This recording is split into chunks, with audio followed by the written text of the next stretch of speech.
The notes are still there, so use those, but we pick up this second part and hopefully we'll finish it. But in times like these, as part 2, we looked at what it meant to manage time and how often we take time for granted, that we got lots of time, and yet we got special times and times that we don't like. And we find the Jewish people were in particular interesting times, but they didn't realise just what was coming.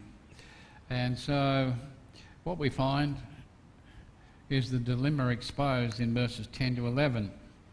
In part 1 of this chapter, we left Mordecai. He'd commanded the Queen Esther to go before her husband Xerxes and plead with him on behalf of the Jewish people. That's what Mordecai was asking. The dilemma that Esther faced was, well, up to this point in time, she had chosen to keep her identity a secret from everybody. And this was according to Mordecai's instructions. And now he was commanding her to go and reveal her identity to her husband. And Mordecai didn't mince words with Esther. He didn't give her any options about how or when she was to approach Xerxes, knowing that to go before Xerxes without an invitation was going to cost her possibly her life. Now, the question is, what was she to do? What would you do if you're in that situation? Would you do it, knowing that it cost you your life? How could she deal with this problem in such a way that it would get the best results for her and her people? So, as the old saying goes, the ball is well and truly in her court, and the ball was sitting at her feet. The question is, what was she going to do? Challenging and difficult times in which she was asked to respond. We see the endorsement. Then Esther told Hathach to tell Mordecai, all the royal officers and people of the royal states know that no man or woman can go to the king in the inner courtyard without being called. And I just want to stop for a moment and reflect upon her trusted assistant, Hathach. Now, it's an awesome responsibility to be chosen as a go-between or an intercessor between Mordecai and Esther, because you're privy to a lot of information that other people wouldn't know. And particularly, if you like, the hands of the Jewish people are really, he's holding the outcome in his hands by taking the information that he has. But it required a trustworthy person, because Esther couldn't, through protocols, go and speak to Mordecai in a personal way. She didn't know how he was really feeling or what was up with him, with all his wailing and bringing attention to him, with his sackcloth and ashes. And by the same token, Mordecai, he had no way of knowing how Esther felt, how she was feeling, and what she wanted to do. The only solution was for them to have a go-between. And literally, this is what her trusted advisor was. In our text, I'm sure that Mordecai knew the implications of what he was asking of Esther. He'd been around long enough to know the palace protocols, and that audiences to the king, they needed to be booked and approved ahead of time. You just didn't walk in on the king. So Esther was taking no chances here. She had to figure this out, and she reminded Mordecai of the risk associated with going before the king without being invited. Now, this was something that you did with a great deal of thought and courage, because according to Persian law, no person was allowed to come before the king without his approval, and this included his wife, the queen. She wasn't exempt from this rule. It seems she also had to observe protocols and traditions. Now think about it. She had to book an appointment with her husband. Interesting, isn't it? You had to book an appointment with your husband. It was not something you did without thinking of the consequences, because it could possibly end in a death sentence. And it seems strange that as queen, Esther couldn't go and just make a surprise visit to her husband and cheer him up without having to go through all the government red tape and officials that were put in place. Now, I also thought, what a horrible situation it would be for the king if he had kids and they wanted to see their dad without booking an appointment and they failed to meet the appropriate protocols. What would happen to them? Now, little children don't observe red tape. Dad's dad. And so you can imagine what would happen if he did have children. Would the protocols still come into play? But Esther wanted Mordecai to know the truth when it came to what would happen by going to the king without his command. So this was her dilemma. Did she or did she not? Now the exception, there is only one law about this. Anyone who enters must be put to death unless the king holds out his gold scepter. Then that person may live. Now it's interesting, one commentator provides some background information here. The Persian throne was 193 square feet, meaning it was 37,000 square feet in total. The roof was supported by 6 rows of 6 columns, each making it a spectacle to see. But access to that throne was limited and reserved. So it's a big deal. It's a big area. And the Persian law made it plain what would happen to anyone who was foolish enough to try and get, if you like, an impromptu audience with the king. It was a death sentence, no ifs or buts. The only exception to this law, and it was completely at the king's discretion, was if he extended his scepter to you. It means he's willing to allow an audience, and this was all that Esther could hope would happen when she went uninvited to see the king. Now we may wonder at such a practice, but it seems to be a protocol implemented to protect the king's life from any would-be assassins. And so by extending the scepter, it was evidence of him exercising his authority to grant an audience from those he knew well, from those he didn't. There is a thought that maybe it hadn't fully dawned upon Esther that she would be included in this death sentence with the Jewish people. She'd kept her identity secret. No one else knew, not her husband, not Haman, but she was included in the edict if something wasn't done to deliver all the Jewish people. It would take courage, it would take conviction to go before the king uninvited, and so you can understand the anxiety and the hesitation she was feeling at this time. You know, the truth by way of application is the same for the believer. We have access before the throne of grace 24/7 because of what Jesus Christ has done. We come by faith, and we're invited by Jesus to come and share fellowship with him any time, day or night. He is accessible. That's the difference between the king that we follow and serve and Xerxes, the one of that day. The exasperation, and I've not been called to go to the king for 30 days. Now I feel for Esther. She's the queen. She's the wife of the king. She's got a dilemma. What should she do? Her hands were tied. She allowed herself to become focused on the situation. She focused on her husband and the possible reaction that he might have for her suddenly appearing without his approval. So I can feel her exasperation.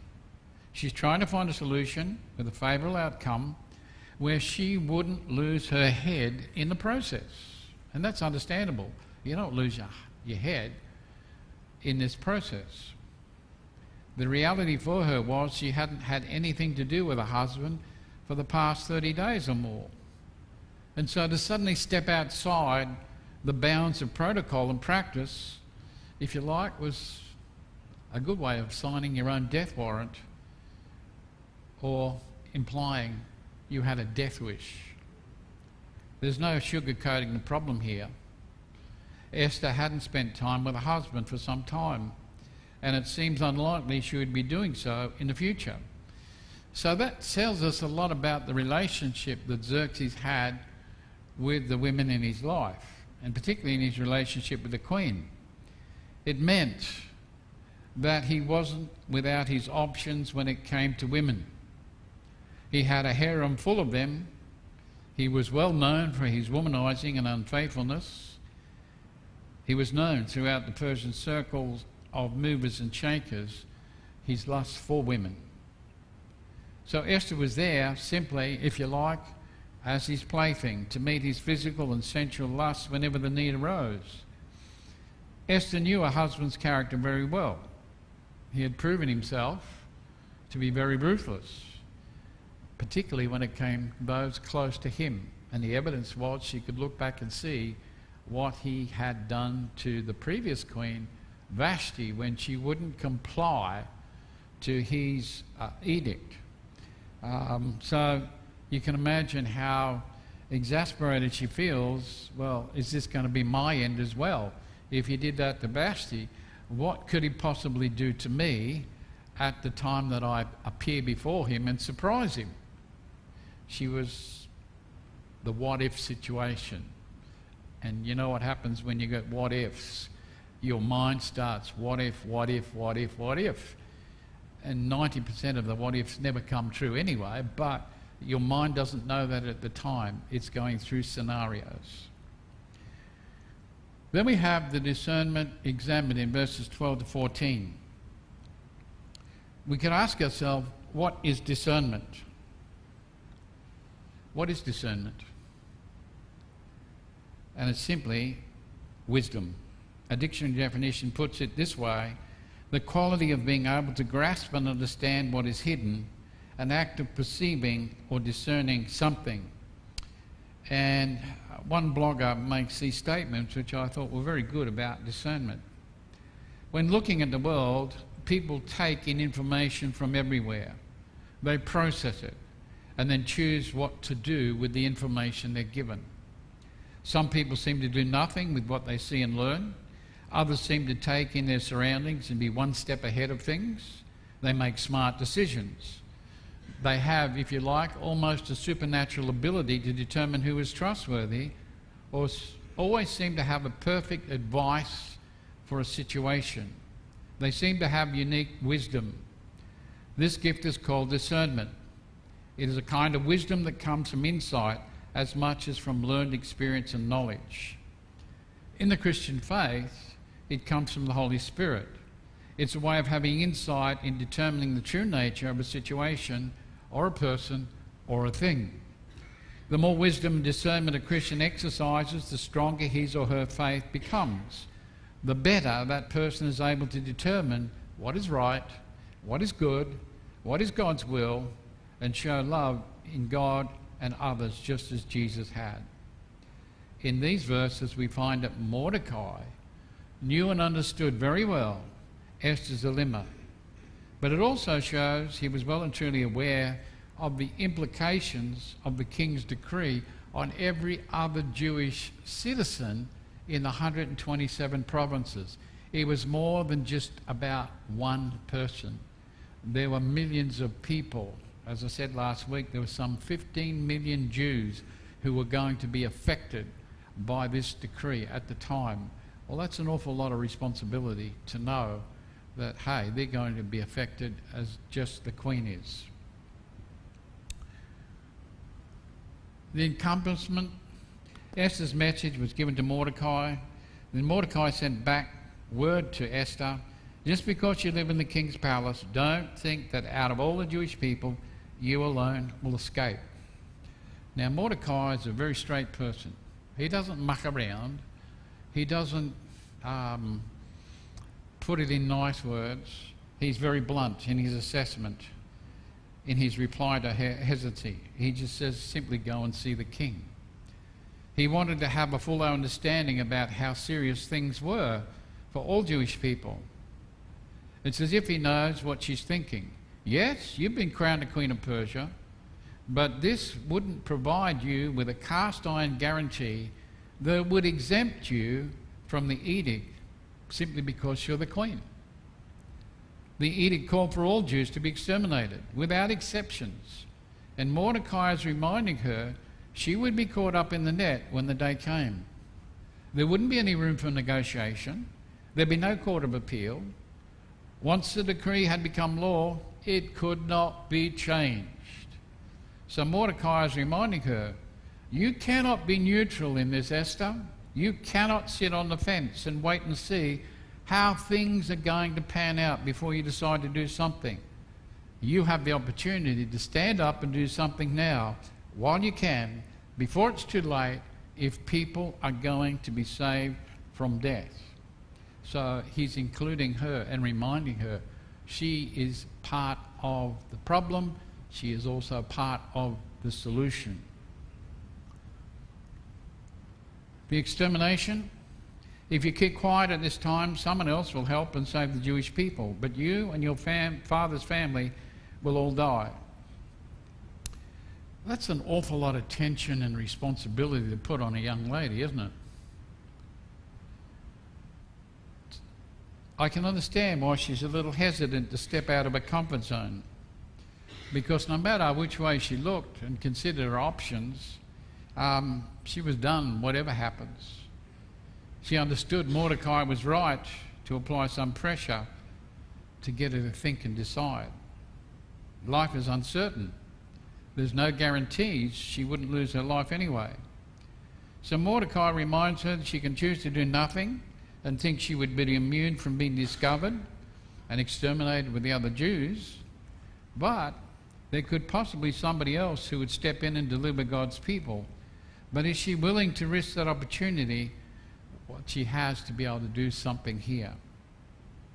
So it shows us a little bit about Mordecai's faith in understanding the promises that God had made to the Jewish people. He understood that God would fulfill his plans for them. But he wanted Esther to see it wasn't by chance, it wasn't by luck. She happened to be in the position of queen at this time. Maybe if she thought about it, she would know that God had put her there for this special purpose where she could influence and help God's people. In other words, it was her time to shine or die. What was she going to do?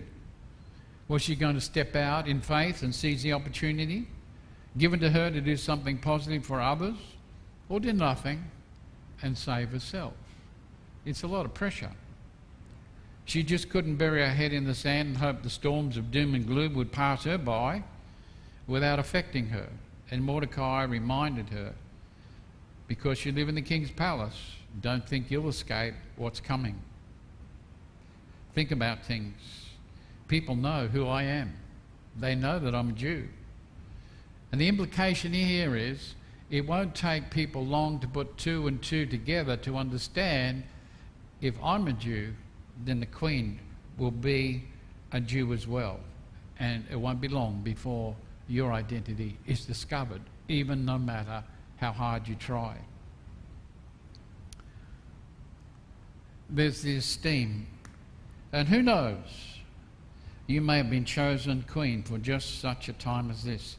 The world likes to use this. It's a phrase that's thrown around quite willingly.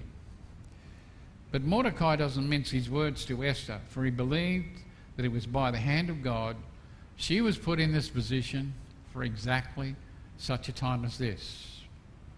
He convinced her she could save God's people, and he wanted her to see that she had the opportunities. And time was getting short. If they were to do something, they had to act now. As one commentator says, it was just such a time of crisis, a time of threat, Jews needed her. It was no accident how she became Queen of Persia. She was there for a reason. Mordecai was right. Esther was indeed on the throne for such a time as this.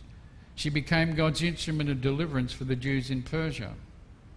And sometimes we miss the importance of Esther's obedience in God's plan. Mordecai presented Esther with a choice.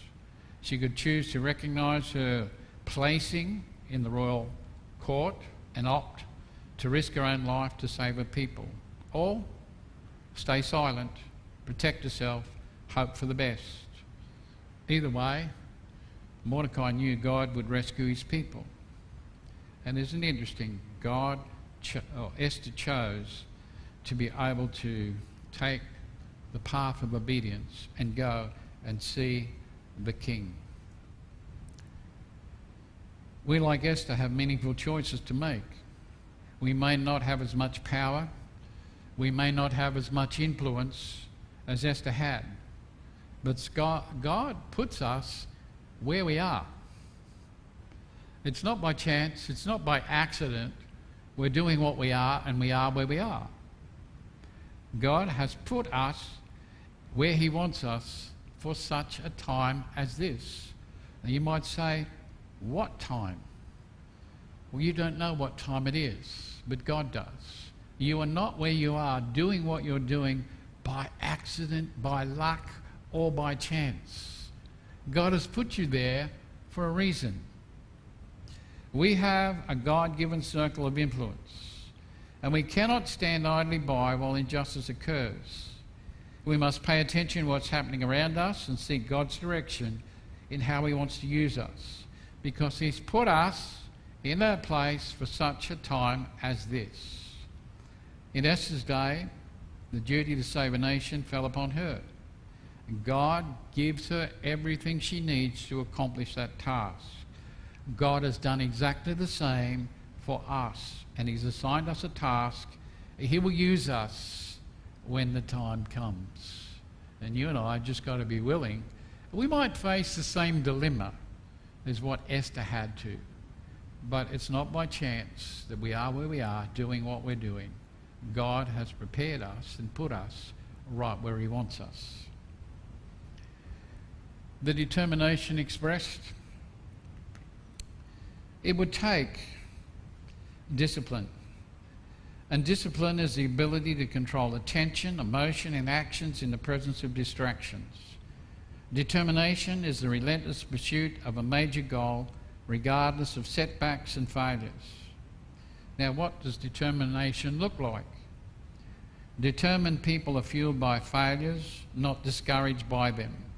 When faced with failures, determined people commit to finding out what they did wrong and then take corrective action.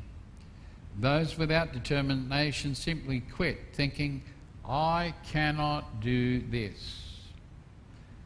Determination pays when you focus on factors under your control, particularly factors that, when changed, increase your chances of success. Focusing on factors beyond your control is a waste of time and energy. A day only has 24 hours, and always will have 24 hours, no matter how much you wish for another hour or two. You cannot change what is. So focus on making the most of the 24 hours you have and can control. Being determined means you only attend to the actions that lead to success. Success is gained with strategic actions, not excuses or good intentions. Being determined to do the best you can do, not what others can do. Be determined to achieve success as you define it, not as others define it for you. In the difficult times, count your many blessings. And in these verses that follow, we see the determination and commitment of Esther to take, if you like, the bull by the horns and do something to help God's people. The entreaty. Then Esther sent this answer to Mordecai, go and get all the Jewish people in Susa together. The idea to entreat somebody means to persuade them to do something. In this case, Esther is requesting that Mordecai get all the people in the capital city of Susa together to get involved in working together for a suitable outcome to the problem they were facing. Esther understood she couldn't do things alone. She needed the help and support of others who were on the same page. And that's why I suggest getting people together. You notice she didn't sit still and say, "Oh, what can I do? I'm only one person. Who's going to pay attention to me? I'll just let go and let God do his thing." No, Esther took courage and determination. She stepped outside her comfort zone and sought the involvement of others before she went before the king. She was determined to do something, but she wanted others to be involved. Now, what did she do? How could they do it? Well, the exhortation, "For my sake fast, do not eat or drink for 3 days, night and day. I and my servant girls will also fast. Then I'll go to the king, even though it is against the law, and if I die, I die." You might ask, why did Esther need the support of the Jewish community? She got the message that Mordecai had communicated to her, and she understood this was her time. This was the position that God had put her in. And so she resolved to go and see the king. She's willing to commit herself, first of all, to prayer and fasting before she did anything. And she was asking, if you like, God's people to do exactly the same thing, to pray and fast for her in this time, so that she would have the courage and determination to go before the king. So she was willing to seek God's guidance for this problem. And it makes sense. If you're convinced you should involve yourself in a worthwhile cause, then make sure that you're in a right relationship with the Lord, understanding that what you will do could cost you your life, and you want to be sure about your eternal destiny before it occurs. You just don't go off left field doing something in your own strength if it's going to cost you your life. You pray to God and make sure that you're in the right relationship. It also reveals the sense of urgency that is required in serving the Lord, something we often are unwilling to do because it may inconvenience us. It might require more effort than we're prepared to give. In fact, it requires us to surrender our lives to the Lord for use in servants through obedience, knowing we can fully trust his grace and mercy. We cannot continue to be indifferent or complacent just because things get difficult or times get harder. That's when we need to step up for such times as this. Then lastly, the effect. So Mordecai went away and did everything Esther had told him to do. It had the desired effect on Mordecai. Our text says he went about doing everything Esther had asked him to do. He asked the people, 15 million of them, to invest in prayer and fasting with Esther for the Lord's guidance in what she was about to do. Now, it's nice to know you've got 15 million people praying for the same thing as you are. It means you're not alone. Prayer works. And when God's people get on the same page and seek his face, it's amazing what happens. But it required people to be in this part of the process with Esther, praying on her behalf that she would have a favourable opportunity to speak with the king and make him aware of what Haman's real agenda is. You know, it's a lot easier when we've got God's people together, praying and supporting one another. There's so much that can be done, but so often we're unwilling to be able to unite on the same page. And as I finish, we might say, what is the difference that one person can make in things? And Charles Swindoll put some of these things together. He said in 1645, one vote gave Oliver Cromwell control of England. One vote. In 1649, One vote caused Charles I of England to be executed. Just one vote. In 1776, one vote gave America the English language instead of German. One vote.